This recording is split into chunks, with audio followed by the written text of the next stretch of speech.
Baik, di sini saya akan mempresentasikan materi yang ketiga, yaitu jaminan perorangan.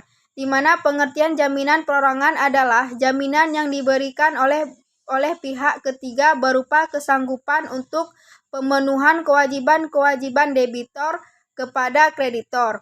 Di mana jaminan perorangan dikenal dengan istilah Brockchat, dan di mana dasar hukum mengenai jaminan perorangan yaitu termuat dalam ketentuan pasal 1820 sampai dengan pasal 1850 Kitab Undang-Undang Hukum Perdata, yang dimana tujuan dalam jaminan perorangan ini sama halnya dengan jaminan pada umumnya, yaitu memberikan jaminan kepada kreditor untuk dipenuhinya suatu prestasi atau utang oleh debitor yang melibatkan pihak ketiga sebagai penanggung atau personal guarantor.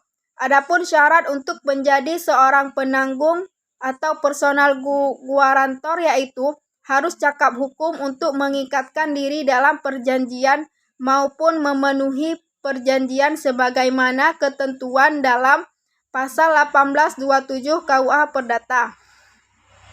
Jaminan perorangan tidak dapat dilakukan tanpa adanya perjanjian yang sah menurut undang-undang sebagaimana ketentuan dalam pasal 1821 KUH Perdata, sehingga adanya jaminan perorangan harus didasari adanya perjanjian pokok antara debitor dan kreditor. Selanjutnya, berdasarkan ketentuan dalam 1831 KUH Perdata, maka apabila debitor lalai dalam membayar utangnya, maka barang milik debitor harus disita dan dijual terlebih dahulu untuk melunasi utangnya. Di mana sebelum meminta pertanggungjawaban dari penanggung personal guarantor untuk menyita dan menjual barang milik debitor dapat dilakukan atas permohonan penanggung atau personal guarantor sebagaimana ketentuan dalam pasal 1833 KUH Perdata. Namun, terdapat beberapa hal yang menjadikan penanggung, di mana penanggung tidak dapat menuntut supaya barang milik debitor lebih dulu disita dan dijual untuk melunasi utangnya. Hal tersebut juga tercantum dalam ketentuan pasal 1832 KUH Perdata yang diantaranya yaitu yang pertama, bila ia telah melepaskan hak istimewanya untuk menuntut barang-barang debitur lebih dahulu disita dan dijual.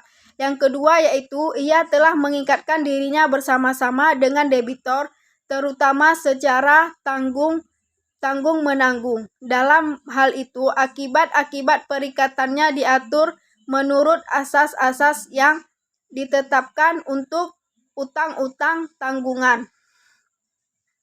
Yang ketiga yaitu, jika debitur dapat mengajukan suatu tangkisan yang hanya mengenai dirinya sendiri secara pribadi. Yang selanjutnya, jika debitur berada dalam keadaan pailit, dalam hal penanggungan yang diperintahkan oleh hakim berdasarkan ketentuan dalam pasal 1831 KUH Perdata, maka apabila debitur lalai membayar utangnya, maka barang milik debitor harus disita dan dijual terlebih dahulu untuk melunasi utangnya. Di mana sebelum meminta pertanggungjawaban dari penanggung tersebut untuk menyita dan menjual barang milik debitor dapat lakukan atas permohonan penanggung tersebut sebagaimana ketentuan dalam pasal 1833 KUH Perdata. Sekian dari presentasi saya untuk materi yang ketiga. Jika ada kekurangan saya mohon maaf. Assalamualaikum warahmatullahi wabarakatuh.